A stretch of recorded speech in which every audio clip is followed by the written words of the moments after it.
Hello friends, welcome to WiFi study changing the way of learning. स्वागत है आप सभी का इंडिया के number 1 study channel WiFi study में। तो कैसे हो आप लोग सभी, क्या हाल चाल है आप लोगों के। तो आप लोगों ने कल देखा होगा 28 को फर्स्ट शिफ्ट और सेकंड शिफ्ट के क्वेश्चंस किस प्रकार से आए हैं, है ना। तो बिल्कुल मस्त होके जाइए आप लोग, किसी भी तरह की टेंशन लेने की ज़रूरत आप लोगों को बिल्कुल भी नहीं है। एग्जाम में बहुत ही ज़्यादा आप लोगों का मॉडरेट पेपर आ रहा है। अगर आप लोगों ने अच्छी प्रिपरेशन करी है तो किसी भी प्रकार की आप लोगों को टेंशन लेने की ज़रूरत आप लोगों को नहीं है बिल्कुल भी, ठीक है। और बताइए,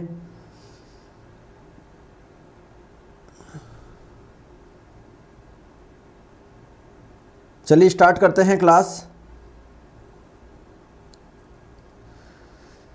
गुड मॉर्निंग आप सभी को। चलिए आ जाइए, तो सभी जुड़ जाइए।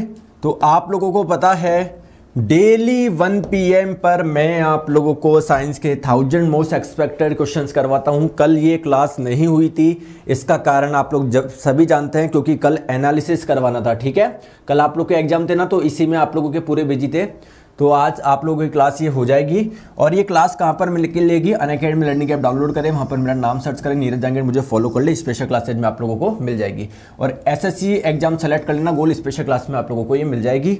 और दोस्तों कोड आप लोगों से अगर पूछे, अगर आप लोग नए यूजर हो तो आप लोगों से कोड पूछा जाता है, कोड डाल दीजिए आप लोग नीरज 11, कोड आप लोग डाल दीजिए नीरज 11 और आप लोग अनलॉक कर दीजिए।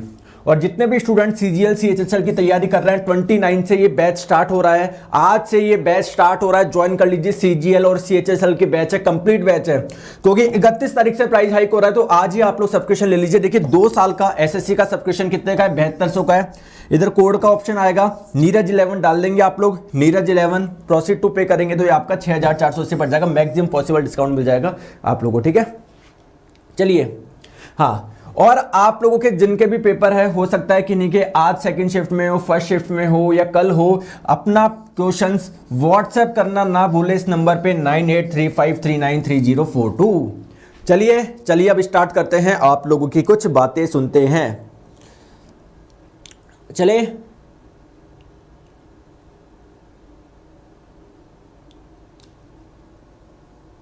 चले तो अब हम लोग बात करते हैं साइंस के क्वेश्चंस की। तो कल मैंने आप लोगों को एक वीडियो करा था साइंस के क्वेश्चंस का। क्या आप लोगों ने वो वीडियो देखा?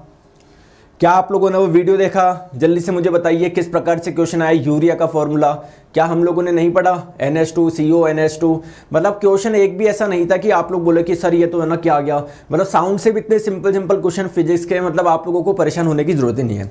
अब बात करते हैं, देखो आप लोगों को पता हर सेट में, क्योंकि अलग अलग जोन के अलग अलग पेपर आ रहे हैं, तो हर सेट में अलग अलग प्रकार के क्वेश्चंस आ रहे हैं। किसी में दोस्तों एक सेट था आपके साइंस के 10 क्वेश्चन आए, उसमें साइंस के 10 क्वेश्चन आए। एक था किसी में 6 क्वेश्चन आए, किसी में दोस्तों 4 क्वेश्चन आए। तो आप लोग ये प्री अज्यूम करके न बैठे कि मेरे में है ना 4 नंबर आएंगे, मेरे में 10 नंबर आएंगे। जैसे अपनी प्रिपरेशन चल रही है उसके साथ में कॉन्फिडेंट रहिए, क्योंकि किसी में करंट अफेयर्स कम आ रहा है, किसी में करंट अफेयर ज्यादा आ रहा है, किसी में स्टैटिक ज्यादा आ रहा है। तो इससे आप लोग अंदाजा नहीं लगा सकते कि आपके सेक्शन में क्या ज्यादा आएगा, केमिस्ट्री ज्यादा आएगी, बायोलॉजी ज्यादा होगी, ठीक है। तो आप लोग की जो प्रिपरेशन है वैसे आप लोग उसको कंटिन्यू रखिए। चलिए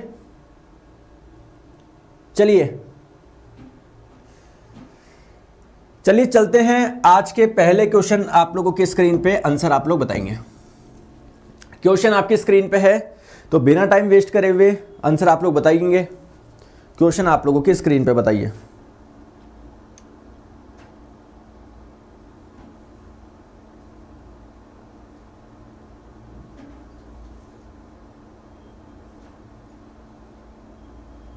चलिए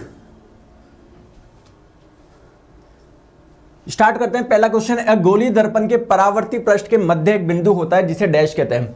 तो कोई भी आप लोग का स्फेरिकल मिरर हो, जैसे मान लीजिए ये आप लोगों का एक गोली दर्पण है, तो ये आप लोग मुझे बताइए कौन सा मिरर है। अगर ये सरफेस मैंने पॉलिश कर दी, अब जो भी रिफ्लेक्शन होगा, परावर्तन होगा, वो अंदर वाली सरफेस से होगा। तो अगर आप लोग इस मिरर को, पैटर्न को फॉलो करेंगे तो एक आप लोगों को स्फीयर बन जाएगा। इसका जो सेंटर होगा उसको हम लोग बोलते हैं सेंटर ऑफ कर्वेचर, वक्रता केंद्र।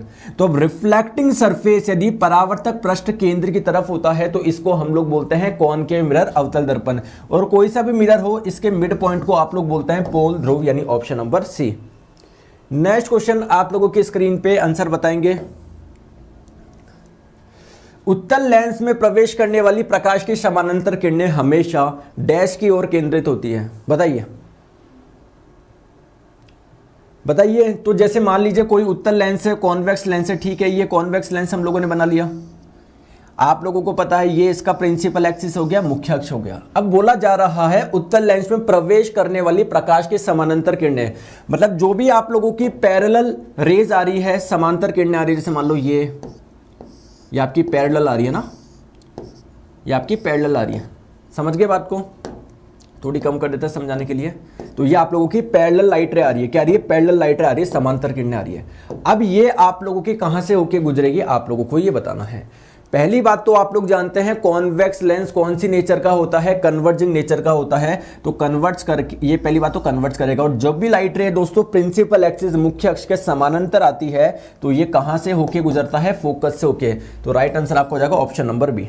ठीक है, चलिए आगे। नेक्स्ट क्वेश्चन आप लोगों की स्क्रीन पे आंसर आप लोग बताएंगे। वन डायोप्टर शक्ति के लेंस की फोकल लंबाई बताइए जल्दी से। एक डायोप्टर शक्ति के लेंस की फोकल लंबाई डैश सेंटीमीटर है, तो क्या हो जाएगा आप लोगों का? पावर आप लोग सभी जानते हैं क्या होता है? 1 फोकल लेंथ होती है। आप लोगों से आंसर किस में पूछा है? सेंटीमीटर में पूछा है, ध्यान रखेंगे, सेंटीमीटर में, है ना। आंसर किस में पूछा है? सेंटीमीटर में पूछा है। तो ये आप लोग जानते हैं पावर होता है 1 फोकल लेंथ। तो फोकल लेंथ क्या हो जाएगी आप लोगों की? 1 पावर।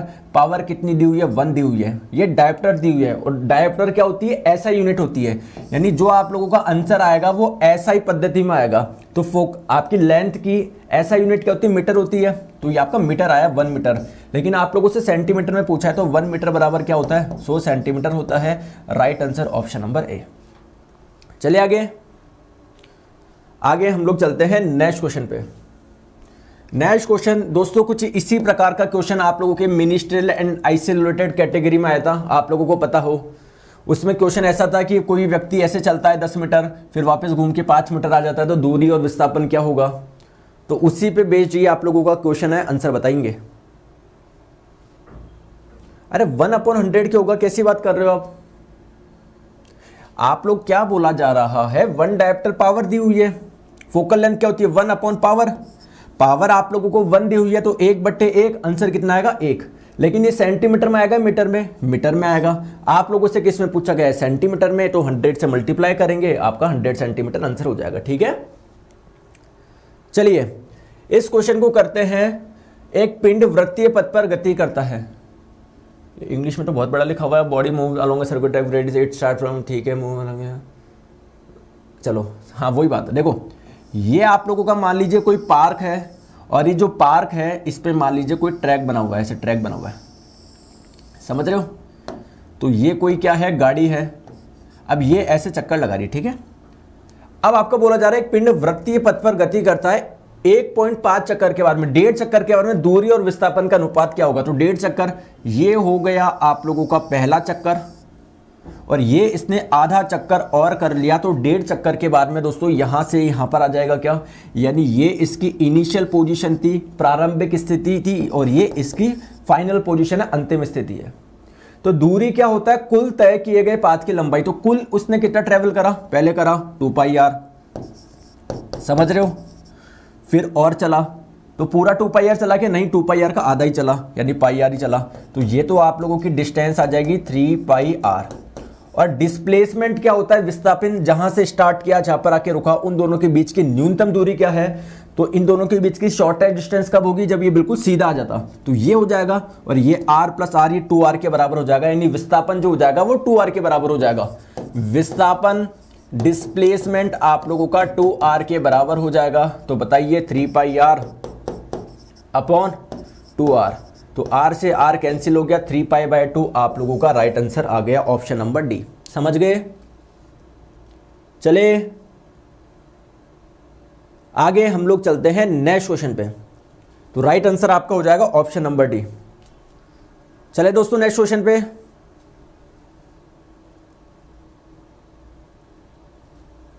चलिए बहुत बढ़िया। नेक्स्ट क्वेश्चन आप लोगों की स्क्रीन पे आंसर बताएंगे। दोस्तों कल एक क्वेश्चन आया था बॉयल्स का लॉ, क्या हम लोगों ने इस बॉयल्स का लॉ को क्लास में करा था क्या? अरे एक बॉयल्स लॉ पे एक क्वेश्चन आया था, क्या हम लोगों ने क्लास में किया था क्या? और मैंने एक ट्रिक बताई थी, किसी को याद है क्या? बॉयल्स लॉ की मैंने ट्रिक बताई थी और मैंने आप लोगों को तीनों लॉ क्लियर कर दिए थे, बॉयल्स का लॉ भी, चार्ल्स का लॉ भी, गैलुसेक का लॉ भी। बताइए, ठीक है? तो ये क्या हम लोगों ने डिस्कस करा था क्या? तो आप लोग बिल्कुल बिना परेशानी के जाइए, बिल्कुल शानदार आप लोगों का पेपर होगा, बिल्कुल मॉडरेट पेपर आ रहा है, किसी प्रकार की समस्या की दिक्कत नहीं है ना?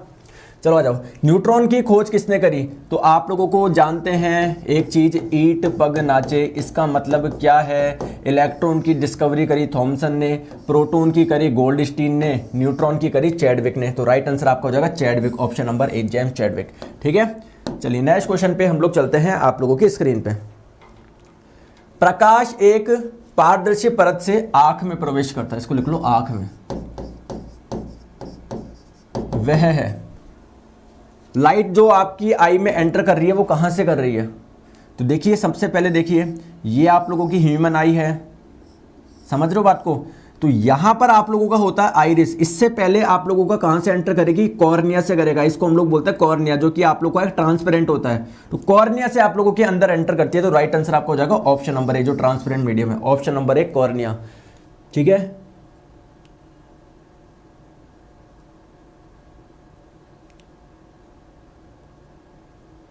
चले आगे।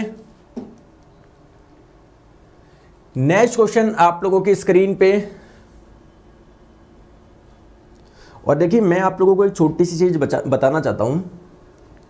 आप लोगों को पता है सभी आप लोग 1 PM पे क्लास लेते हैं, जरा मुझे बताना कितने बच्चे आप लोग देखते हो क्लास? अच्छा चलो, एक बार कभी जिंदगी में उस क्लास में आए होंगे, चलो मान लो वैसे तो सभी आप लोग देखते हो, कभी आए तो कितने बच्चे उस क्लास को लाइव देखते हैं आपके अकॉर्डिंग? 1 PM वाली क्लास को कितने बच्चे लाइव देखते हैं? जल्दी से कमेंट करके बताएंगे।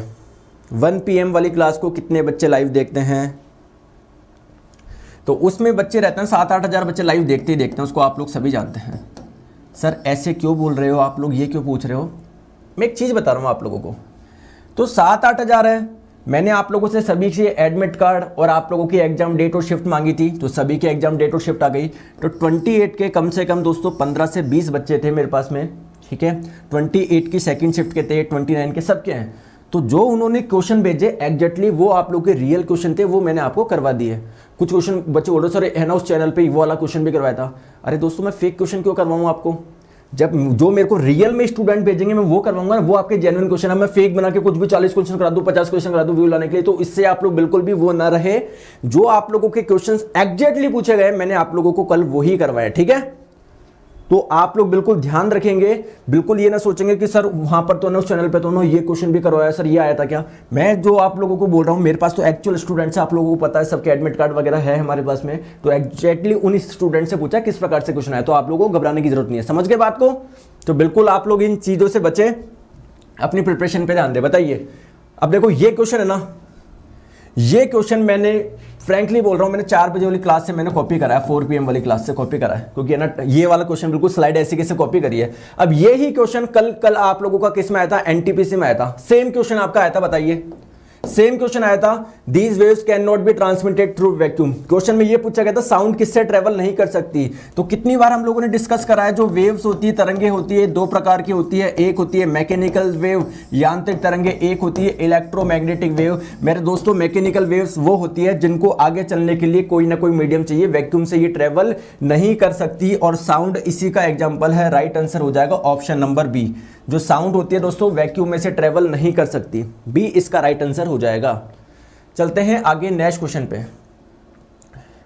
निम्नलिखित में से कौन सी घटना प्रकाश की अनुप्रस्थ प्रवृत्ति को दर्शाती है? बताइए।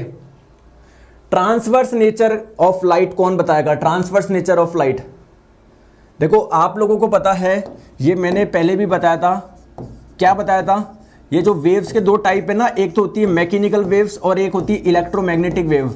ये मैकेनिकल वेव भी 2 प्रकार की होती है दोस्तों, एक तो होता है आप लोगों के लॉन्गिट्यूडनल, एक होता है ट्रांसवर्स। एक होती है ट्रांसवर्स जिसको हम लोग हिंदी में बोलते हैं अनुप्रस्थ तरंगे। मैंने आप लोगों को यह भी बताया था जितनी भी इलेक्ट्रोमैग्नेटिक वेव होती है उन सभी की प्रकृति कैसी होती है? अनुप्रस्थ होती है, ट्रांसवर्स होती है। क्लियर? ये ट्रांसवर्स नेचर की होती है। तो एक फिनोमिना होता है जिसे रिफ्लेक्शन होता है, रिफ्रैक्शन होता है। सिमिलरली एक फिनोमिना होता है जिसको हम लोग बोलते हैं पोलराइजेशन, यानी ध्रुवीकरण। एक बार आप लोगों से एलपीसीबीटी 1 में पूछा गया था निम्न में से कौन सी तरंगों का पोलराइजेशन नहीं हो सकता, तो ध्यान रखेंगे जो पोलराइजेशन होता है, ध्रुवीकरण, केवल और केवल ट्रांसवर्स वेव का होता है। किसका होता है? केवल और केवल ट्रांसवर्स वेव्स का होता है। किसका होता है? अनुप्रस्थ तरंगों का होता है। तो आप लोग मुझे बताइए साउंड कैसा है आप लोगों का? साउंड तो आप लोगों की लॉन्गिट्यूडनल वेव होती है। क्या ध्वनि का ध्रुवीकरण हो सकता है? नहीं हो सकता। और आप लोगों से पूछा गया है कि प्रकाश की अनुप्रस्थ प्रवृत्ति को कौन बताता है, मतलब कैसे पता पड़ा? हमारे जो लाइट है, लाइट आपकी एक प्रकार की इलेक्ट्रोमैग्नेटिक वेव ही है ना, कैसे पता पड़ा? लाइट आप लोगों की ट्रांसवर्स नेचर की है, क्योंकि इस लाइट का पोलराइजेशन हो जाता है, और पोलराइजेशन केवल और केवल ट्रांसवर्स का होता है। Right answer option number D हो जाएगा। क्लियर है क्या? चले आगे, चलिए बहुत बढ़िया। नेक्स्ट क्वेश्चन आप लोगों की स्क्रीन पे, जल्दी से बताइए। क्वेश्चन आपके स्क्रीन पे है।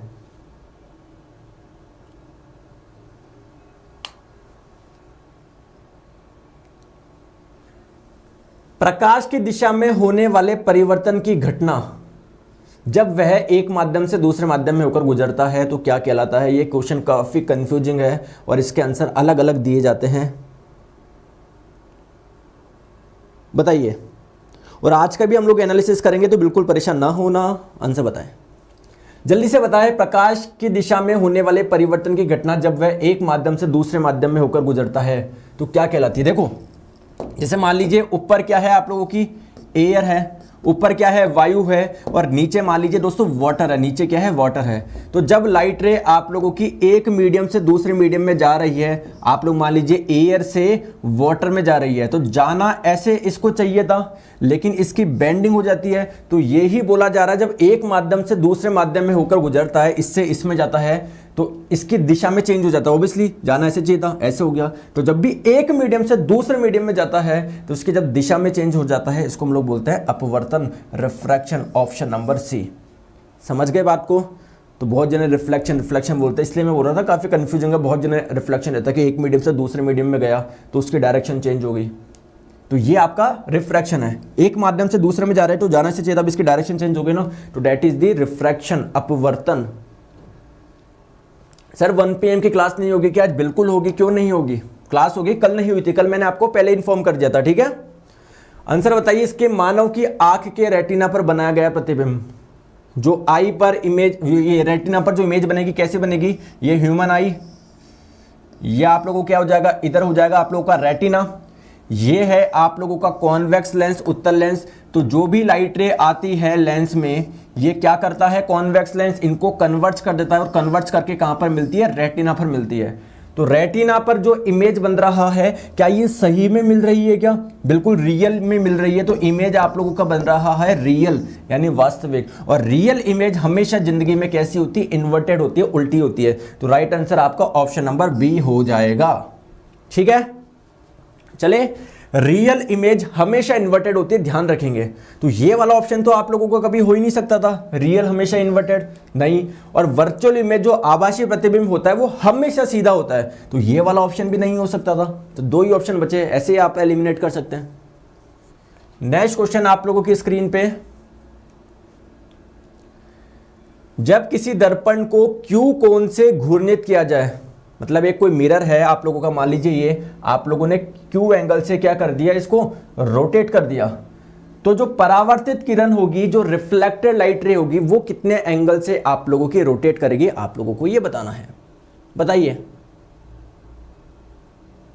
जल्दी से बताइए। तो आइए देखते हैं क्वेश्चन। क्वेश्चन बोलना क्या चाह रहा है, बात को समझो। ये है आप लोगों का मिरर, ये है आप लोगों का दर्पण। कोई प्रकाश की किरण आ रही है, ऐसे समझिए, ये कोई लाइट रे आ रही है, आपतित किरण है, और उसका परावर्तन हो गया, तो वो ऐसे जा रही है। ध्यान से समझेंगे आप लोग, समझो बात को, ठीक है। अब बोला ये जा रहा है कि दोस्तों अगर मैं मिरर को थोड़ा सा रोटेट कर दूं, मैंने क्या करा, इस मिरर को थोड़ा सा रोटेट कर दिया क्यू एंगल से। अब मिरर आप लोगों का ऐसा हो गया, समझ में आ रहा है क्या? ये भैया मिरर पहले ऐसे था, मैंने थोड़ा सा रोटेट कर दिया। कितने एंगल से रोटेट करा? क्यू एंगल से रोटेट करा। इतनी सी बात समझ में आ गई क्या? बिल्कुल आ गई। अब आप लोगों की जो इंसिडेंट लाइट रे वो तो ऐसे ही आ रही थी, आपतित किरण। लेकिन अब मुझे बताइए, देखो पहले तो आप लोगों का क्या हो रहा था, ये ऐसे जा रहा था, लेकिन अब ये थोड़ा सा ऐसे चल जाएगा। अब आप लोगों को बोला जा रहा है कि जो रिफ्लेक्टेड लाइट रे है, परावर्तित किरण है, वो कितने एंगल से घूमी, तो बहुत जनों को लगता है ये क्यू से घूमी होगी, तो ये भी क्यू से घूमी होगी, नहीं, लेकिन ये आप लोग की घूमती है 2Q से, ध्यान रखेंगे आप लोग, ठीक है। तो अगर किसी मिरर को थीटा एंगल से रोटेट करते हो तो रिफ्लेक्टेड लाइट रे, परावर्तित किरण दोस्तों 2θ से आप लोग की रोटेट होती है। तो यहां पर Q दिया है तो 2Q से रोटेट हो जाएगी, ध्यान रखेंगे। राइट आंसर आप लोगों का ऑप्शन नंबर डी हो जाएगा। समझ में आ गई बात को? तो दोस्तों ये वाले क्वेश्चन में ना बिल्कुल ऐसे गलती मत करा करो आप। ये जैसे ये वाले क्वेश्चन मैंने पहले भी करवाया आप लोग को, और एक जो मैंने बताया था आप लोगों को मास पे कोई प्रभाव नहीं पड़ता, फिर भी कल क्वेश्चन आया कि अर्थ पे मास 60 kg है, चंद्रमा पर जाओगे तो कितना होगा, फिर वही गलती करके आ रहा हूँ 10 kg करके आ रहा हूँ। इतनी बार मैंने समझा दिया मास पे कोई प्रभाव नहीं पड़ता, फिर भी वही 10 kg। टीचर्स भी आपको 10 kg बता रहे हैं, फिर आप बोल रहे हो sir thank you so much best analysis के लिए। तो ऐसे कैसे काम चलेगा बताओ? क्वेश्चन आप लोगों की स्क्रीन पे है। जब दो समानांतर समतल दर्पण के बीच कोई वस्तु रखी जाती है तो बनने वाले प्रतिबिंबों की संख्या क्या होगी? कोई दो मिरर है, जैसे आप लोग उसमें जाते हो, सैलून में जाते हो, तो होता क्या है, मान लीजिए एक मिरर आप लोग का यहाँ पर रखा हुआ है और जस्ट आपके पीछे एक मिरर रखा हुआ है, बीच में आप लोग ऑब्जेक्ट हो गए, तो आपकी इमेज कितनी बनेगी वो आप लोगों से क्वेश्चन पूछा गया है। तो देखिए दो कोई भी मिरर है, जैसे आप लोगों ने देखा होगा मूवी थी, वो कौन सी थी, फिर हेरा फेरी थी आई थिंक, उसमें वो भूल भुलैया में चल जाता है, तो वहां पर क्या बहुत सारे मिरर ऐसे रहते हैं, जैसे मान लीजिए मैं आप लोगों को बताऊं, ऐसे समझो इसको, देखो मान लीजिए ये ऐसा कुछ था, क्लियर है क्या? ये आप लोग एक मिरर ये मान लीजिए, एक मिरर ये मान लीजिए ऐसे, इसके बीच में कोई ऑब्जेक्ट रख दिया आपने, समझ रहे हो? तो मान लीजिए कोई एक मिरर ऐसा है, बिल्कुल ऐसा कोई मिरर है ना, और एक ऐसा मिरर है, इनके बीच में मान लीजिए कोई एंगल है थीटा। अब आप लोग मुझे बताइए कि ये कोई एक मिरर है, इसके सामने अगर आप लोग खड़े रहते हो तो आपकी इमेज कितनी बनती है? एक ही बनती है। लेकिन कोई दो मिरर है जिसके बीच में एंगल थीटा है, तो आप लोग की इमेज का फॉर्मूला क्या होगा? तो इमेजेस का फॉर्मूला होता है, नंबर ऑफ इमेजेस का फॉर्मूला होता है 360/θ। ठीक है, ये फॉर्मूला कब लगाना है? जब 360/θ क्या है? ऑड हो। जब 360/θ एक ऑड हो यानी एक विषम संख्या हो, और अगर 360/θ एक इवन नंबर है, एक सम संख्या है, तो नंबर ऑफ इमेजेस का फॉर्मूला हो जाएगा 360/θ - 1। आप लोग बोले सर समझ में नहीं आया, अभी समझाते हैं। पहले एक चीज देखो, ये n का जो वैल्यू आएगी ना, हमेशा एक ऑड नंबर आएगी। जैसे अगर ऑड आ रहा है 360/θ तो ऑड ही रख रहे हो, अगर इवन आ रहा है तो एक माइनस कर रहे हो। तो मुझे बताएंगे, जैसे मैंने एक आपको क्वेश्चन दिया,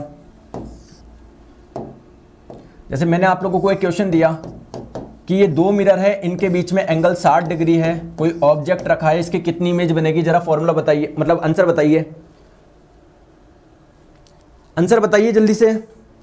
अगर कोई दो मिरर है, इनके बीच में एंगल 60 डिग्री है, तो नंबर ऑफ इमेजेस कितनी बनेगी? प्रतिबिंबों की संख्या कितनी बनेगी बताइए। तो सिंपली आप लोगों को क्या करना है? 360/θ करना है। थीटा कितना है? 60 है, तो 360/60 सर 6 हो जाएगा। 6 एक ऑड नंबर है, ये इवन नंबर है सर, ये एक इवन नंबर है, तो नंबर ऑफ इमेजेस का फॉर्मूला क्या हो जाएगा? 1 माइनस कर दो, 5 आप लोग का राइट आंसर हो जाएगा। बहुत बढ़िया, बहुत बढ़िया। चलो, लेकिन अभी हम लोग थोड़ा सा दूसरे साइड घुस गए, क्वेश्चन में चलते हैं। क्वेश्चन में क्या पूछा गया है? जब दो समांतर समतल दर्पण, दोस्तों जब कोई दो प्लेन मिरर होंगे जो पैरेलल होंगे, उनके बीच में कोई एंगल होगा क्या? नहीं। थीटा का मान कितना होगा? 0 होगा। और जब भी किसी संख्या में 0 से भाग करते हैं तो नंबर ऑफ इमेजेस आता है इनफाइनाइट। ऑप्शन नंबर डी इसका करेक्ट आंसर हो जाएगा। समझ गए? समझ गए? चलिए चलते हैं नेक्स्ट क्वेश्चन पे। नेक्स्ट क्वेश्चन आप लोगों की स्क्रीन पे बताइए, रेडियन का उपयोग किसे मेजर करने के लिए किया जाता है? रेडियन का, radian is use to measure. तो जो देखो कल एक क्वेश्चन आया था, अमाउंट ऑफ सब्सटेंस किससे मेजर करा जाता है? अमाउंट ऑफ सब्सटेंस, पदार्थ की मात्रा। करवाया था क्या मैंने क्वेश्चन ये? तो देखिए आप लोग सभी जानते हैं 7 फंडामेंटल क्वांटिटी होती है आपकी, जिसमें लेंथ को मेजर करा जाता है मीटर से, टाइम को करा जाता है सेकंड से, मास को करा जाता है किलोग्राम से, ठीक है। इंटेंसिटी ऑफ लाइट, वो आप लोगों की जो प्रकाश ज्योति थी, क्या बोलना चाह रहा हूँ मैं, हाँ ठीक है, 3 ये हो गई। इसके अलावा कौन कौन से थे आपके? टेम्परेचर थे, करंट थे, अमाउंट ऑफ सब्सटेंस था, पदार्थ की मात्रा। तो इन 7 फंडामेंटल क्वांटिटी की 7 फंडामेंटल यूनिट होती है, समझ रहे हो? तो आप लोगों का जो अमाउंट ऑफ सब्सटेंस है, पदार्थ की मात्रा, उसको मेजर करी जाती है मोल में, जिसका सिंबल होता है MOL। अब आप लोगों से क्वेश्चन पूछा गया रेडियन किसका यूज होता है, तो देखिए 7 तो आपकी फंडामेंटल क्वांटिटी थी, लेकिन 2 आप लोगों की सप्लीमेंट्री क्वांटिटी और थी ना, कौन कौन सी थी, एक तो था प्लेन एंगल समतल कोण और एक था आपका सॉलिड एंगल ठोस कोण। तो जो प्लेन एंगल होता है वो किस में मेजर करा जाता है, रेडियन से मेजर करा जाता है। तो रेडियन का यूज किस में करा जाता है, plane angle, option number C, option number C plane angle. Plane angle बोल लो, सिंपली एंगल बोल लो, ठीक है, आप लोग लिख लीजिए इधर प्लेन एंगल समतल कोण। और एक होता है स्टेरेडियन, रेडियन का यूज करा जाता है प्लेन एंगल को मेजर करने के लिए, यानी एक समतल कोण को। समतल कोण क्या होता है, जैसे मान लीजिए ये एंगल कैसा है, प्लेन एंगल है, ये सॉलिड एंगल है, ये प्लेन एंगल है क्योंकि ये प्लेन में ना तल में है, और सॉलिड एंगल को मेजर करा जाता है स्टेरेडियन में, ध्यान रखेंगे किसमें, स्टेरेडियन में। तो दोनों आप लोग ध्यान रखेंगे। चलते हैं नेक्स्ट क्वेश्चन आप लोगों की स्क्रीन पे।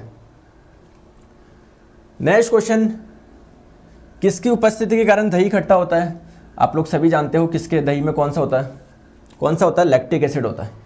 तो आपका लैक्टिक एसिड के कारण दूध क्या होता है आप लोग का, खट्टा होता है, या फिर दही आप लोग बोल सकते हो खट्टा होते हो। होता क्या है आप लोगों के जो मिल्क में एक शुगर होती है लैक्टोज, तो अगर आप लोग दूध खुला रखते हो तो कुछ बैक्टीरिया होते हैं जिसका नाम होता है लैक्टोबैसिलस, ये लैक्टोज को किस में कन्वर्ट कर देते हैं, लैक्टिक एसिड में, जिसकी वजह से आपका दूध खट्टा हो जाता है या फिर आप लोगों को दही बन जाएगा।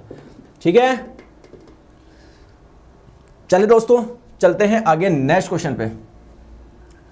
Which of the following represent pressure. Pressure का फॉर्मूला क्या है, सिंपल है, ज्यादा दिमाग नहीं लगाना है। प्रेशर बराबर फोर्स अपॉन एरिया होता है, कितनी बार हम लोग बता चुके हैं, force upon area, option number C. चलते हैं नेक्स्ट क्वेश्चन पे। वेवलेंथ क्या होती है, एक जल्दी से बताएंगे वेवलेंथ क्या होता है, वेवलेंथ क्या होता है, तरंग दैर्ध्य क्या होता है, जल्दी से मुझे बताइए। ये आप लोगों की कोई वेव है, कोई तरंग है, ठीक है सर तरंग है, तो होता क्या है, आंसर बताओ। वेवलेंथ किसको आप लोग बोलोगे, देखते हैं कुछ आंसर्स आ रहे हैं क्या। सर आप सब लोग एक साथ एनालिसिस कीजिए, बहुत मजा आता है आप सबको एक साथ। हम तो करेंगे, पेपर तो होने दो, ऐसे थोड़ी सब साथ में होके, यहाँ पर साइंस भी चल रही है, मैथ्स भी चल रही है, करेंगे, टेंशन ना लीजिए आप लोग बिल्कुल भी। इसका आंसर बताइए।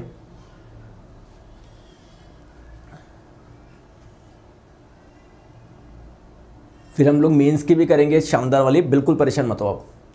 और देखो आप है ना, मैंने आप लोगों को एक चीज बताई थी, जब एग्जाम स्टार्ट हुआ तो उससे एक दिन पहले वीडियो करा था, बोला आप घबराए मत करो, पेपर किसी का मान लो 2-4 कुछ आप मैथ्स अच्छे करके गए, लेकिन मैथ्स में मान लो आप लोगों से क्वेश्चन नहीं बने, या रीजनिंग करके गए नहीं, तो आपसे नहीं बन रहे इसका मतलब किसी से नहीं बन रहे, क्योंकि आपकी प्रिपरेशन सबसे बेस्ट है, ये मान के चलो आप। तो आप लोग ऐसे बिल्कुल वो मत हो जाकर और उस मेरा पहला क्वेश्चन नहीं बना, दूसरा क्वेश्चन नहीं बना, तो बिल्कुल न्यूट्रल रह के आप लोग पेपर दिया करो, सब बढ़िया होगा यार। और नॉर्मलाइजेशन भी तो है, ग्रुप डी में आप लोगों का एक शिफ्ट आया था, उसमें मुझे पता नहीं इतना टफ पेपर आया था, तो बच्चे कुछ भी करके आ गए, उसमें नॉर्मलाइजेशन में 30-30 नंबर बढ़े थे आप लोगों के, ठीक है। तो नॉर्मलाइजेशन आपके पास में एक फैक्टर है, उसका ध्यान रखिए। पेपर आप लोगों का कैसा भी लगे, कोई भी आने वाली शिफ्ट में मान लो कोई पेपर हार्ड आ जाए, जीके बहुत हार्ड है, उसमें साइंस बहुत हार्ड है, मैथ्स से कुछ भी हार्ड आ जाए, तो ऐसे कुछ भी नहीं करना है आप लोगों को। नॉर्मलाइजेशन आप लोग का फैक्टर है, तो बिल्कुल मस्त होकर पेपर दीजिए। चलो, डिस्टेंस बिटवीन 2 कंसेक्यूटिव पॉइंट, ठीक है। Distance between mean position and maximum displacement, भैया ये क्या होगा, तो ये तो इसकी मीन पोजीशन हो जाएगी, और मैक्सिमम डिस्प्लेसमेंट कहाँ है, तो देखो ये आपका मैक्सिमम डिस्प्लेसमेंट हो जाएगा। इसको तो हम लोग बोलते हैं एम्पलीट्यूड, यानी इसको तो आयाम बोला जाता है, ये तो होगा नहीं। टाइम टेकन इन 1 साइकिल, एक साइकिल में लगा गया समय, मतलब ये पूरी एक साइकिल बनने में कितना समय लगा, इसको हम लोग बोलते हैं टाइम पीरियड, आवर्तकाल, ये भी नहीं होगा।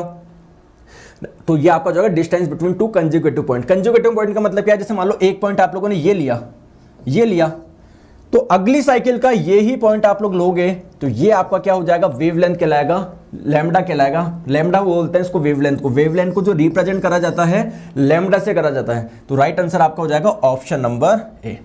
चलते हैं नेक्स्ट क्वेश्चन पे, ठीक है। और देखिए ध्यान से समझो, ऐसा नहीं है, मैंने कल भी बताया था कि किन्हीं 2 शंगों के बीच की दूरी को ही आप लोग क्या बोलोगे, वेवलेंथ बोलोगे। ना ही ऐसा है 2 गर्तों के बीच की दूरी को ही वेवलेंथ बोलोगे। आप लोगों का अगर ये पॉइंट हो और अगली साइकिल में आप लोग सेम का सेम ये पॉइंट लो, तो दोस्तों ये भी किसके बराबर होगा, वेवलेंथ के बराबर होगा, ध्यान रखेंगे आप लोग। इसलिए बोला है 2 कंसेक्यूटिव पॉइंट, मतलब जो आप लोग इस साइकिल में पॉइंट ले रहे हो वैसा ही पॉइंट आपको अगली साइकिल में लेना है, ठीक है। चलते हैं नेक्स्ट क्वेश्चन पे।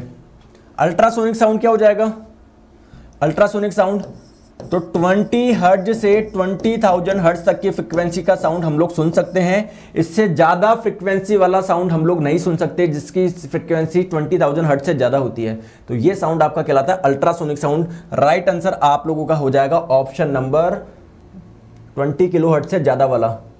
Right answer option number B. Next question आप लोग की स्क्रीन पे, निम्न में से कौन सा कथन सदैव सत्य है बताइए।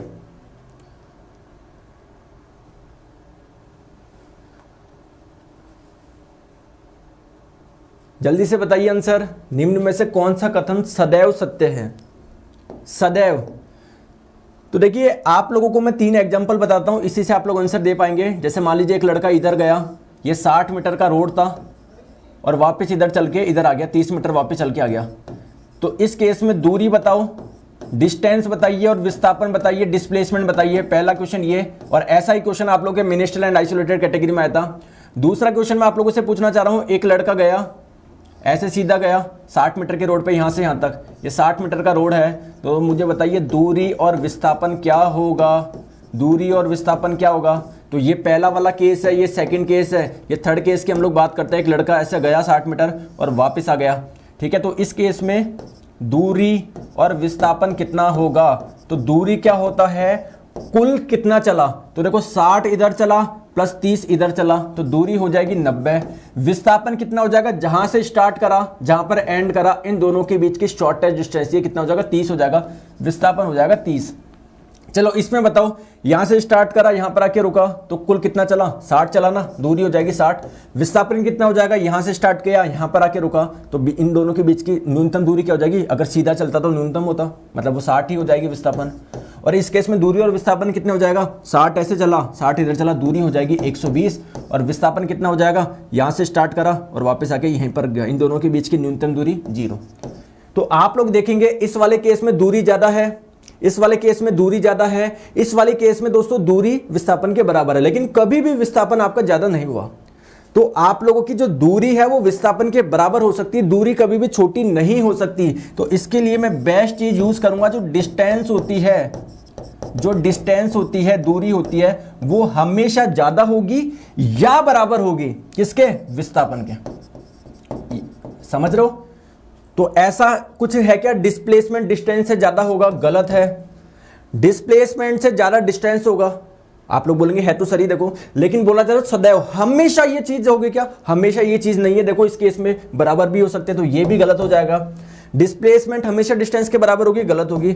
डिस्प्लेसमेंट, ये दोनों ऑप्शन सेम आ गए क्या, इसको वो करो, इसको वो कर लो, दोनों ऑप्शन सेम आ गया ना, तो इसको ये कर लो आप, है ना, ठीक है। तो आपका जो डिस्प्लेसमेंट होगा वो हमेशा छोटा होगा या आपका बराबर होगा, समझ गए? तो right answer option number D हो जाएगा। समझ में आ गया? चलते हैं आगे नेक्स्ट क्वेश्चन पे। नेक्स्ट क्वेश्चन आप लोगों की स्क्रीन पे, चार्ल्स का नियम किस पे आधारित है? कल आप लोगों के एग्जाम में पूछा गया था कौन सा लॉ, बॉयल्स का नियम पूछा गया था, तो लो अब आपका चार्ल्स का नियम आ गया।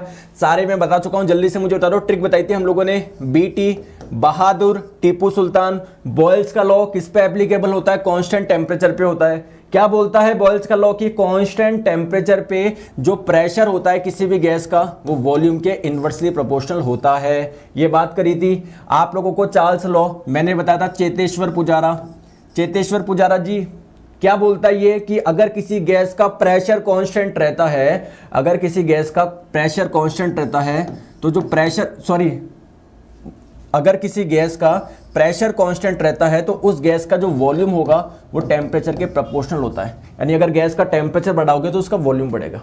और एक मैंने बताया था भाई, गाली वाली मत बकाकर, यानी GV, गैलुसेक का जो लॉ होता है वो किस पे एप्लीकेबल होता है, कांस्टेंट वॉल्यूम पर नियत आयतन पे। क्या बोलता है ये, कांस्टेंट वॉल्यूम पर किसी भी गैस का जो प्रेशर होता है वो टेम्परेचर के प्रोपोर्शनल होता है। समझ में आ गया? तो पहली बताओ चार्ल्स का नियम किस पर आधारित है, गैस पर आधारित है। राइट आंसर आपका हो जाएगा ऑप्शन नंबर सी। और क्या बोलता है चार्ल्स का लॉ, कि आपका कांस्टेंट प्रेशर पे वॉल्यूम जो होता है, आयतन जो होता है वो टेम्परेचर के समानुपाती होता है। चले आगे, नेक्स्ट क्वेश्चन आप लोगों की स्क्रीन पे, नेक्स्ट क्वेश्चन आप लोगों की स्क्रीन पे बताइए, केपलर के 3 प्रसिद्ध नियम किससे संबंधित है? केपलर के 3 नियम है, किससे संबंधित है बताइए। आंसर बताइए जल्दी से, केपलर के नियम किससे संबंधित है? राइट आंसर आपका हो जाएगा प्लैनेटरी मोशन। क्या बोलते हैं केपलर के नियम? तो सबसे पहले हम लोग सोचते थे कि दोस्तों ये सन है, सूर्य है, पृथ्वी सूर्य के चारों ओर वृत्ताकार पथ पे गति करती है, सर्कुलर मोशन में गति करती है। बट केपलर ने बोला ऐसा नहीं है, जो सन होता है इसके चारों ओर जो मोशन है अर्थ का, वो एक सर्कुलर मोशन में नहीं होकर एक इलिप्टिकल पाथ में दीर्घवृत्त पथ पे गति करता है। ये तो हो गया केपलर का पहला नियम। केपलर का दूसरा नियम आप लोगों को क्या बोलता है, जरा मुझे बताइए, कौन बता सकता है? सारी चीज हम लोगों ने करी है। तो कोई भी प्लैनेट है, कोई भी ग्रह, मान लीजिए अर्थ है, तो अर्थ मान लीजिए यहां से यहां पर आया किसी समय में, टी समय में, तो ये कुछ एरिया बनेगा। और मान लीजिए अर्थ ऐसे मोशन कर रहा है, उसी टी समय में आपका यहां से यहां पर आया, तो यहां पर भी कुछ एरिया बनेगा। तो समय अगर समान हो तो ये जो एरिया बन रहा है वो सेम होता है। ये होता है केपलर का दूसरा नियम। तीसरा और नियम क्या बोलता है कि जो इसका आवर्तकाल होता है, उसका जो स्क्वायर होता है वो इससे डिस्टेंस के घन के प्रोपोर्शनल होता है। तो ये आपको नियम याद रखने की जरूरत नहीं है, बस ऐसे याद रखो आपके जो केपलर के नियम है वो किससे संबंधित है? प्लैनेटरी मोशन से। राइट आंसर आपको हो जाएगा ऑप्शन नंबर डी।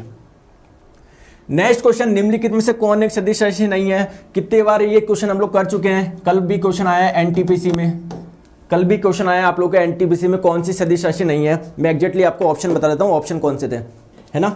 एक बार मैं स्टूडेंट ने भेजा था मेरे को, वो मैं आपको बताता हूँ।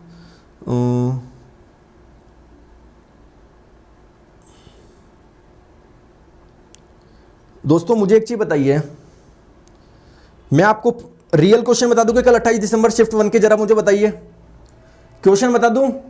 एक स्टूडेंट का मैं बता भी दूंगा, उसने जो भेजा था, देखो अब आप मुझे खुद बताओ।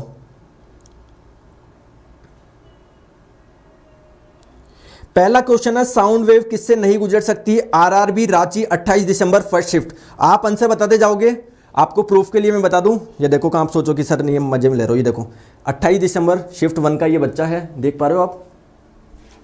ये देखो यहां पर देखो, क्या देख पा रहे हो? 28 दिसंबर शिफ्ट 1। तो इसने बेचा, थैंक यू सर, आपकी क्लास से मेरा फिजिक्स ना, चलो ये तो चलो बात की बात है। आरआरबी रांची 28 दिसंबर फर्स्ट शिफ्ट। तो मैं अब आपको क्वेश्चन बता रहा हूं, साउंड वेव किससे गुजर नहीं सकती? आप लोगों को पता है वैक्यूम से ट्रेवल नहीं कर सकती। पृथ्वी पर एक वस्तु का द्रव्यमान 60 किलोग्राम है, तो चंद्रमा पर कितना होगा? दोस्तों 60 ही रहेगा, द्रव्यमान पे कोई प्रभाव नहीं पड़ता। सेरिकल्चर किससे रिलेटेड है? तो दोस्तों ये आपका रेशम से रिलेटेड है। अमाउंट ऑफ सब्सटेंस किस में मेजर करते हो? मोल में करते हो। निम्नलिखित में से कौन सा विषाणु से होता है? विषाणु से कौन सा रोग होता है? तो 4 आप लोगों को ऑप्शन दिए, टीबी दिया था, टीबी बैक्टीरिया से होता है, कॉलेरा हैजा बैक्टीरिया से होता है। दोस्तों जो चेचक रोग होता है वो आप लोगों के वायरस से होता है। मास द्रव्यमान कौन सी राशि है? देखो ये 7वें नंबर का क्वेश्चन है, जो मास है वो कौन सी राशि है? वो आप लोगों की एक अदिश राशि है। देखो इसमें क्वेश्चन क्या पूछा गया है? कौन सी सदिश राशि नहीं है, यानी आप लोगों से अदिश पूछा गया है। ये आपकी एक सदिश राशि है। दोस्तों डेंसिटी जो होती है वो एक आप लोगों की स्केलर क्वांटिटी होती है। Right answer option number B आ जाएगा। बताओ समझ में आ गया? तो आप लोगों को बिल्कुल कल जो क्वेश्चन दिया एग्जैक्टली वो ही है, पता नहीं बाकी कहां से क्वेश्चन निकाल रहे हैं, मुझे नहीं पता। फेक इतने भी क्या फेक बनाना है यार, बच्चों को मिसगाइड करना, ठीक है। कल के क्वेश्चन में दोस्तों 9 क्वेश्चन आए साइंस से, साइंस के 9 क्वेश्चन आए। एक आया, study of neurology is related to which part? मुझे बताना न्यूरोलॉजी किससे रिलेटेड है? अरे न्यूरोलॉजी किससे रिलेटेड है? एक पूछा गया था दूसरे शिफ्ट में कार्डियोलॉजी। न्यूरोलॉजी किससे रिलेटेड है? आप लोगों के ब्रेन से रिलेटेड है। एक पूछा गया था, अच्छा इसमें ऑप्शन दिए मैं, वेट करिए, study of neurology related to which part? वेन, ब्रेन। हाँ तो ब्रेन आप लोग का राइट आंसर हो जाएगा। देखिए ये सारे क्वेश्चन है जो स्टूडेंट ने भेजे, तो आप लोगों को परेशान होने की जरूरत नहीं है। और बताता हूं मैं आपको, है ना, रक्त परिसंचरण का भाग नहीं है, तो ये तो शिफ्ट 2 का है ना। तो बेस्ट आपने एनालिसिस किया, तो किसी भी तरह का मत लीजिए कि सर है ना मेरे में साइंस के क्वेश्चन कम आए। दोस्तों 10-10 क्वेश्चन आ रहे हैं यार एक शिफ्ट में, साइंस के कम है क्या? मुझे बताओ, साइंस के 10-10 क्वेश्चन आ रहे हैं, ये क्या कम है क्या? तो आप बात ऐसे करते हो, साइंस के 10 क्वेश्चन बिल्कुल भी आप लोग का जीके का बहुत अच्छा पार्ट है ये साइंस, तो बहुत अच्छे से इसको करो। 1 बजे मैं अनअकैडमी में क्लास लेता हूं, उसको मिस मत करो। चलो आंसर बताओ। स्वतंत्र रूप से गिरने वाले पिंड के लिए गतिज ऊर्जा और स्थितिज ऊर्जा का योग हमेशा होता है, बताइए जल्दी से, बताओ जल्दी से। तो कोई भी आप लोगों की बॉडी गिर रही है, ये देखो ये आप लोगों की बॉडी गिर रही है, ये आपकी बॉडी गिर रही है, तो जैसे जैसे ये नीचे आती जा रही है इसकी पोटेंशियल एनर्जी तो कम होती जा रही है और इसकी काइनेटिक एनर्जी बढ़ती जा रही है। लेकिन ध्यान रखिए टोटल एनर्जी आपकी कांस्टेंट रहती है। टोटल एनर्जी कांस्टेंट कैसे है भैया? देखो आपकी kinetic energy plus potential energy. नीचे आने पर ये जैसे जैसे कम होती जा रही है, ये ऐसे बढ़ती जा रही है। टोटल एनर्जी कांस्टेंट रहती है। तो स्थितिज ऊर्जा का जो योग होता है दोस्तों वो आपका सेम रहता है, वो चेंज नहीं होता। Option number C same. चले आगे नेक्स्ट क्वेश्चन पे चलते हैं। Sound travel fastest in, sound किस में फास्टेस्ट मूव करता है, जल्दी से मुझे बताइए। अरे जानते हो ना, साउंड सबसे ज़्यादा मूव करता है सॉलिड में, सबसे ज़्यादा स्पीड होती है, फिर लिक्विड में, फिर आपके गैस में। वैक्यूम में तो इसकी स्पीड ही नहीं होती। एयर वाटर स्टील में से सबसे ज़्यादा किस में होगी, आपके स्टील में होगी, देन वाटर में होगी, देन एयर में होगी। चले आगे नेक्स्ट क्वेश्चन आप लोगों की स्क्रीन पे बताओ। नेक्स्ट क्वेश्चन आप लोगों की स्क्रीन पे, ध्वनि तरंग की आवृत्ति और पिच के बीच में सही संबंध क्या है। फ्रीक्वेंसी और पिच के बीच में क्या संबंध है दोस्तों। पिच क्या होता है, हिंदी में बोलते हैं तार तत्व, क्या है ये आप लोगों को बताता है कि आवाज पतली है मोटी। अगर किसी के साउंड की पिच ज्यादा होती है तो वो उनकी साउंड जो होती है पतली आवाज होती है, और किसी के साउंड की अगर पिच कम होती है तो उनकी आवाज कैसे होती है, मोटी होती है। तो अगर स्त्रियों की बात करें, उनके साउंड का पिच क्या होता है, ज्यादा होता है, इसलिए उनकी आवाज थोड़ी सी शार्प होती है, थोड़ी सी पतली होती है। और हम जो होते हैं मानुष, मतलब हम लड़के जो होते हैं है ना, क्या बोलेंगे, पुरुष जो होते हैं, उनके साउंड का पिच क्या होता है, कम होता है। पिच कम होने का मतलब क्या, आवाज होती है मोटी। तो ध्वनि तरंग की आवृत्ति और पिच के बीच में क्या संबंध है, तो अगर साउंड का पिच ज्यादा होता है तो दोस्तों फ्रीक्वेंसी भी क्या होती है, ज्यादा होती है। तो higher the frequency higher the pitch, बिल्कुल सही आंसर है option number A. Clear. Next question आपकी स्क्रीन पे, 1000 वाट के हीटर द्वारा 5 घंटे में खर्च की गई ऊर्जा कितनी होगी। 1000 वाट के हीटर द्वारा 5 घंटे में खर्च की गई ऊर्जा कितनी होगी, जरा मुझे बताएंगे। 1000 वाट के हीटर द्वारा 5 घंटे में खर्च की गई, आप लोग जानते हैं 1 किलोवाट का कोई उपकरण अगर 1 घंटे तक चलता है तो कितनी एनर्जी का कंजम्पशन होता है, 1 यूनिट का कंजम्पशन होता है। समझ में आ गई बात को, होता है। तो कितने वाट का, 1000 वाट यानी 1 किलोवाट बोलता हूं, ठीक है। कितने घंटे चल रहा है, 5 घंटे चल रहा है, तो 1 × 5 5 यूनिट का कंजम्पशन होगा। चलो आंसर बताओ, ऑप्शन नंबर डी। चले आगे नेक्स्ट क्वेश्चन पे। नेक्स्ट क्वेश्चन आप लोगों की स्क्रीन पे, जल्दी से बताइए। निम्नलिखित में से कौन रासायनिक रूप से सबसे अधिक सक्रिय है, कौन ज्यादा एक्टिव है, मतलब कौन इजीली रिएक्ट कर लेगा। तो रिएक्शन क्यों होती है, पहले तो आप लोग ये समझो, रिएक्शन इसलिए होती है क्योंकि हर कोई चाहता है उसके बाह्यतम कक्षा में, उसके आउटर मोस्ट शेल में कितने इलेक्ट्रॉन हो दोस्तों। अरे मुझे बताइए कितने इलेक्ट्रॉन हो, 8 इलेक्ट्रॉन हो। आ जाओ क्लोरीन की बात करते हैं। क्लोरीन का एटॉमिक नंबर कितना होता है, 17 होता है। पहली कक्षा में 2 इलेक्ट्रॉन, दूसरे में 8, तीसरे में 7। फ्लोरीन की बात करते हैं दोस्तों, इसका एटॉमिक नंबर कितना होता है, 9। पहली कक्षा में 2, दूसरे में 7। लिथियम, हाइड्रोजन, हीलियम, लिथियम, पहली कक्षा में 2, दूसरे में 1। आयोडीन आप लोगों का छोड़ो, आयोडीन का पता नहीं मुझे, तो फ्लोरीन, क्लोरीन, ब्रोमीन, आयोडीन। भाई देखो आयोडीन को ऐसे समझो, ये आपकी पीरियोडिक टेबल है, फ्लोरीन इधर, क्लोरीन इधर, ब्रोमीन इधर, आयोडीन इधर। तो एक चीज तो मैंने आपको बताया था, इलेक्ट्रोनेगेटिविटी नीचे से ऊपर जाने पर बढ़ती है। तो जैसे जैसे इलेक्ट्रोनेगेटिविटी बढ़ेगी नीचे से ऊपर जाने पर, मतलब जिनकी इलेक्ट्रोनेगेटिविटी ज्यादा होती है वो ज्यादा रिएक्टिव होते हैं। तो आयोडीन तो हो ही नहीं सकता, ना ब्रोमीन हो सकता। अब देखते हैं फ्लोरीन और क्लोरीन में। वैसे तो राइट आंसर आपका फ्लोरीन होगा। क्यों होगा, क्योंकि देखिए इसके आउटर मोस्ट शेल में 7 इलेक्ट्रॉन है, और हर कोई चाहता है उसके बाह्यतम कक्षा में 8 इलेक्ट्रॉन हो जाए। तो ये जल्दी से रिएक्ट करना चाहेगा, कैसे भी इलेक्ट्रॉन को चुराना चाहेगा, जिससे इसका स्ट्रक पूरा हो जाए।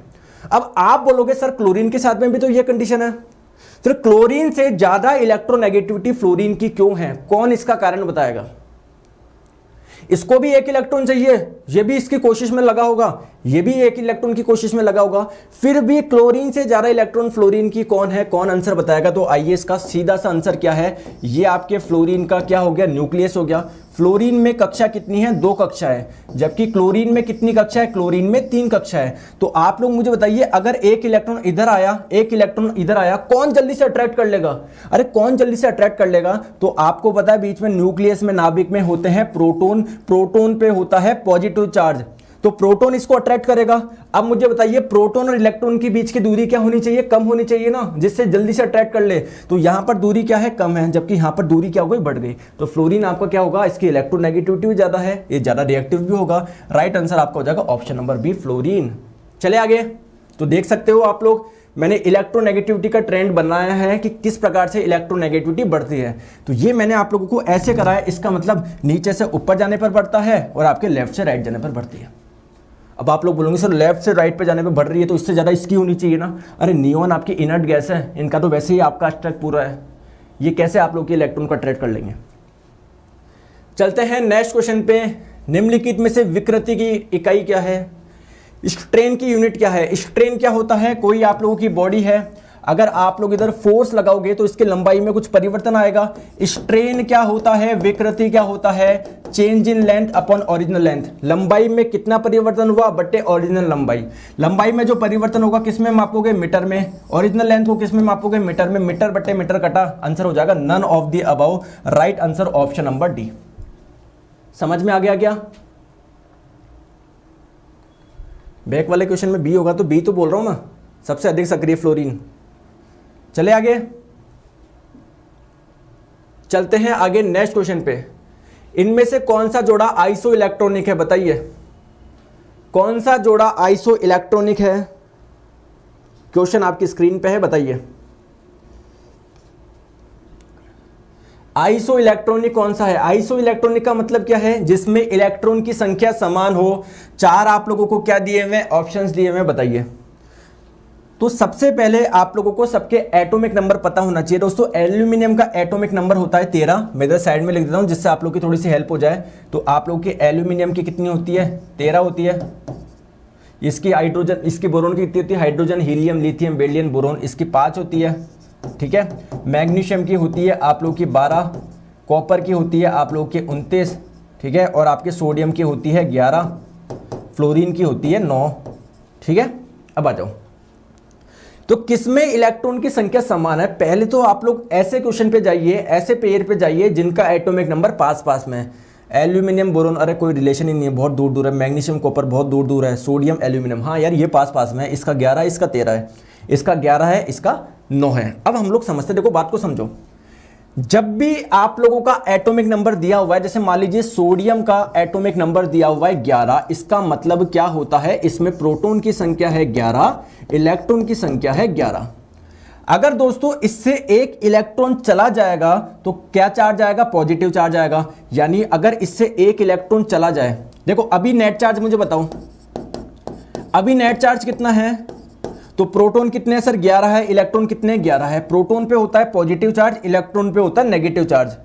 तो जितना प्रोटॉन है उतना इलेक्ट्रॉन है, यानी इस पे कोई भी नेट चार्ज नहीं है, नेट चार्ज है 0। चलिए ठीक है।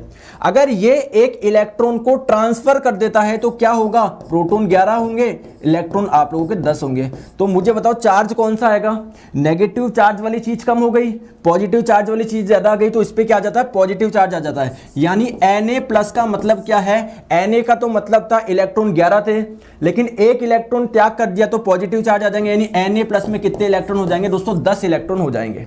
चलिए नेक्स्ट बात करते हैं Al- की। तो Al का मतलब क्या होता है? एल्यूमिनियम का एटॉमिक नंबर होता है 13। इसका मतलब प्रोटॉन कितने हैं? 13। इलेक्ट्रॉन कितने हैं? 13 है। कोई नेट चार्ज है क्या? कोई भी नेट चार्ज नहीं है। लेकिन अगर इसने एक इलेक्ट्रॉन को एक्सेप्ट कर लिया तो क्या होगा इसके पास में? प्रोटॉन तो 13 थे, इलेक्ट्रॉन कितने आ गए? 14 आ गए। तो नेगेटिव चार्ज वाली चीज ज्यादा आ गई ना, तो इसके ऊपर चार्ज कैसे आ जाएगा? नेगेटिव चार्ज आ जाएगा। इसका मतलब इसके पास में एक इलेक्ट्रॉन आ गया है। तो Na- के पास में इलेक्ट्रॉन कितने हैं? सॉरी, Al- के पास में इलेक्ट्रॉन कितना है? ये Al- है। Al- के पास में इलेक्ट्रॉन कितने हो जाएंगे? 14 हो जाएंगे। तो क्या आप लोगों का देखिए Na+ के पास में तो 10 है, Al- के पास में कितने? 14 है। इसमें आंसर नहीं हो सकता। ये देखते हैं Na+। तो Na+ में मैंने निकाला है 10। फ्लोरीन के माइनस में देखो तो फ्लोरीन का एटॉमिक नंबर होता है 9, यानी इसमें प्रोटॉन की संख्या 9, इलेक्ट्रॉन की संख्या 9। अगर ध्यान रखे इसके पास में एक इलेक्ट्रॉन अगर ये डोनेट कर देता है, मैं क्या बोल रहा हूं, अगर ये एक इलेक्ट्रॉन डोनेट कर देता है तो क्या आएगा? पॉजिटिव चार्ज आता है। एक इलेक्ट्रॉन को अगर एक्सेप्ट कर लेता है तो नेगेटिव चार्ज आएगा। तो अगर एक्सेप्ट कर लेगा तो नेगेटिव चार्ज आ जाएगा। यानी इलेक्ट्रॉन पहले 9 थे, अब कितने हो गए? 10 हो गए। तो देखिए फ्लोरीन माइनस में भी 10 इलेक्ट्रॉन है, सोडियम प्लस में भी 10 electron. Right answer option number D हो जाएगा। क्लियर है क्या? नेक्स्ट क्वेश्चन आप लोगों की स्क्रीन पे आंसर बताएंगे। बल को परिभाषित करने वाला नियम, बल को परिभाषित करने वाला नियम कौन सा है? The rule defining the force. Force को डिफाइंड कौन करता है? बहुत अच्छा क्वेश्चन है और इसमें बहुत बार गलती भी होती है। तो देखो बात को समझो। आप लोग ये सिंपल सी चीज जानते हो कि फोर्स आप लोगों का होता क्या है? आप लोग बोलेंगे कि न्यूटन के सेकंड लॉ ने बोला है कि जो किसी भी बॉडी पे फोर्स लगता है वो उसके rate of change in momentum के बराबर होता है, यानी संवेग में परिवर्तन की दर के बराबर होता है लगाया गया फोर्स। लेकिन दोस्तों जो आपका न्यूटन का सेकंड नियम है वो तो फोर्स का मैग्नीट्यूड बता रहा है कि फोर्स लग कितना रहा है, देख लो इसके संवेग में कितना परिवर्तन आया है कितने समय में, तो उससे आप लोगों को फोर्स पता पड़ जाएगा। यानी आपके न्यूटन का सेकंड नियम क्या बताता है, मैग्नीट्यूड बताता है, मान बताता है, लेकिन डेफिनेशन कौन देता है, उसको परिभाषित कौन करता है, तो ये करता है फर्स्ट लॉ। फर्स्ट लॉ क्या बोलता है, आप लोगों को पता है लॉ ऑफ इनर्शिया, यानी किसी बॉडी, अगर कोई बॉडी रेस्ट में है तो वो रेस्ट में ही रहेगी, अगर कोई बॉडी मोशन में है तो मोशन में रहेगी जब तक उस पर कोई फोर्स ना लगे। यानी फोर्स एक ऐसी चीज है जो अगर कोई बॉडी रेस्ट पे है उस पर लग जाए तो उसको मोशन में ला सकता है, और अगर कोई बॉडी मोशन में है तो उसको रेस्ट में ला सकता है। तो यानी डिफाइन किसने करा, फर्स्ट लॉ ने करा, ध्यान रखेंगे। राइट आंसर आपका हो जाएगा first law of motion of Newton. ठीक है, राइट आंसर आपको हो जाएगा ऑप्शन नंबर बी। चलिए दोस्तों आज के लिए इतना रखते हैं, बाकी की चर्चा करेंगे हम लोग कल। देखो ये क्वेश्चन मेरे क्लास में करा हुआ है, एपीकल्चर किससे संबंधित है, सेम का सेम क्वेश्चन आया किसी जोन में कल। एपीकल्चर किससे संबंधित है, कल जो क्वेश्चन पूछा गया था सेरिकल्चर, और ये जब क्वेश्चन मैंने करवाया था 4 बजे वाली क्लास में, इसका सॉल्यूशन मैंने ये दिया था आप लोगों को, ये सॉल्यूशन दिया था मैंने। क्या बोला था कि शहद के व्यापारिक उत्पादन का मधुमक्खी पालन को, मतलब मधुमक्खी जो पालन होता है उसको हम लोग बोलते हैं एपीकल्चर। इसके साथ में मैंने लिखवाया रेशम के कीड़ा पालन को सेरिकल्चर बोलते हैं, और मछली के पालन को पिस्सीकल्चर बोलते हैं। दोस्तों कल ये क्वेश्चन पूछा गया सेरिकल्चर, तो ये मैंने सब में लिखवा चुका हूं। दोस्तों क्लास लेना मत बोलो, रोज 1 PM पे होती है अनअकैडमी पे क्लास, लेके तो देखो आप। ठीक है, तो बाकी के क्वेश्चन करेंगे कल सुबह 9:30 बजे। तो सुबह 9:30 बजे यूट्यूब पे होती है, और 1 बजे आप लोगों की कहां पर होती है, 1 बजे होती है अनअकैडमी पर। तो आप लोगों का जिनका भी पेपर है व्हाट्सएप करना आप लोग ना भूले 9835393042। और आप लोगों को पता है डेली 1 PM पे आप लोगों के साइंस के 1000 मोस्ट एक्सपेक्टेड क्वेश्चंस होते हैं, तो इसको आप लोग बिल्कुल भी मिस ना करें। अनअकैडमी लर्निंग ऐप डाउनलोड करें, वहां पर मेरा नाम सर्च करें नीरज जांगेड़, फॉलो कर ले, स्पेशल क्लासेज में आप लोगों को क्लास दिख जाएगी। अगर आप लोग नए यूजर हो तो पहले बता दो गोल सेलेक्ट कर लेना SSC एग्जाम, इसके स्पेशल क्लासेज के सेक्शन में सारी क्लास मिल जाएगी। जो भी क्लास खोलोगे अगर आप लोग नए यूजर हो तो आप लोगों से कोड पूछा जाता है, कोड डाल दीजिए नीरज 11, कोड नीरज 11 डाल के क्या कर दीजिए, अनलॉक कर दीजिए। ठीक है,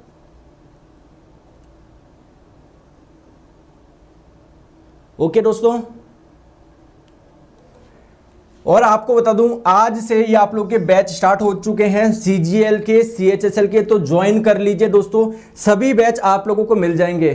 क्यों मैं बोल रहा हूं 31 तारीख से प्राइस हाइक हो रहा है दोस्तों, तो आज ही ले लीजिए, 30% प्राइस आप लोगों का हाइक हो रहा है, तो आज ही आप लोग सब्सक्रिप्शन ले लीजिए। और यहां पर आपको सारे कोर्स मिल जाएंगे, ऐसे वाईफाई स्टडी के तो सारे कोर्स मिलेंगे, इसके अलावा जितने भी टीचर्स पढ़ा रहे हैं सबके कोर्स मिल जाएंगे, SSC JEE के, SSC CGL के, CHSL के, एक ही सब्सक्रिप्शन पे। तो देखिए जितने भी बैचेस चल रहे हैं सारे बैच देख सकते हो, सारे इंडिविजुअल कोर्स देख सकते हो एक सब्सक्रिप्शन पे। तो सब्सक्रिप्शन लेने के लिए दोस्तों गेट सब्सक्रिप्शन करें, यहाँ पर 24 महीने का ऑप्शन आएगा, तो 7200 का है, तो बेस्ट है दोस्तों। रेफरल कोड यूज करें नीरज 11, जिससे आपको पड़ जाए 6480 में। ठीक है, और आज हम लोग मिलेंगे एनालिसिस में 12 बजे, देखते हैं आज के फर्स्ट शिफ्ट में किस प्रकार के क्वेश्चन आते हैं। ठीक है, चले दोस्तों, तो thank you so much, take care. Sir 2 shift का एनालिसिस नहीं होगा क्या, दोनों का होगा, क्यों नहीं होगा दोनों का? हाँ कल 1 PM की क्लास नहीं हुई थी, मैंने आप लोगों को कल बता दिया था, कल मेरे को एनालिसिस करना था इसलिए। ठीक है, तो आज मिलते हैं 1 बजे, bye bye, thank you so much, take care. और यूट्यूब पे मैं आप लोग को एनालिसिस भी करवाऊंगा किस प्रकार से क्वेश्चन आप लोग के आ रहे हैं। Thank you so much.